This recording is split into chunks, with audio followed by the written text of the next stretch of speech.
আপনার বাড়ির মহিলারা অনেক সময় নিজেদের কাজের জন্য একা একা ট্রেনে যাতায়াত করে এবং কিছু বাজে ছেলেরা আছে যারা ওই ট্রেনে উঠে তাদের ডিস্টার্ব করে, বিভিন্নভাবে গালিগালাজ করে এবং বিভিন্ন সময় তাদের ইপটিজিংও করে। আপনার বাড়ির মহিলারা ভেবে উঠতে পারে না যে কিভাবে এটা প্রোটেস্ট করবে। ভারতীয় রেলের তরফ থেকে একটি নাম্বার আছে, শুধু মেয়েদের জন্য তৈরি করা হয়েছে, 182।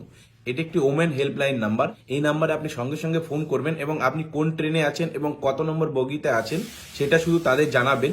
সঙ্গে সঙ্গে আপনার কমপ্লেনটি সেখানে রেজিস্টার হবে এবং আপনার ফোনে কনফার্মেশন মেসেজ চলে আসবে এবং দেখতে পাবেন যে পরের স্টেশনই, এবং আপনি সেখানে দেখতে পারবেন রেলওয়ে পুলিশ বা ওয়েস্ট বেঙ্গল পুলিশ বা যেইখানকারই হোক না কেন সেই পুলিশ সেই ট্রেনে উঠে আসবে এবং যারা আপনাকে ডিস্টার্ব করছে তাদের অ্যারেস্ট করবে বা আপনি যে বিপদে আছেন না কেন আপনাকে হেল্প করবে। তো এই ভিডিওটা সবার কাছে পৌঁছানোর প্রয়োজন আছে, বিশেষ করে মহিলাদের ক্ষেত্রে। ভিডিওটা প্রচুর পরিমাণে শেয়ার করুন, আর এরকম ইনফরমেটিভ ভিডিও আরো দেখার জন্য আমার এই চ্যানেল বা পেজটাকে সাবস্ক্রাইব বা ফলো করুন।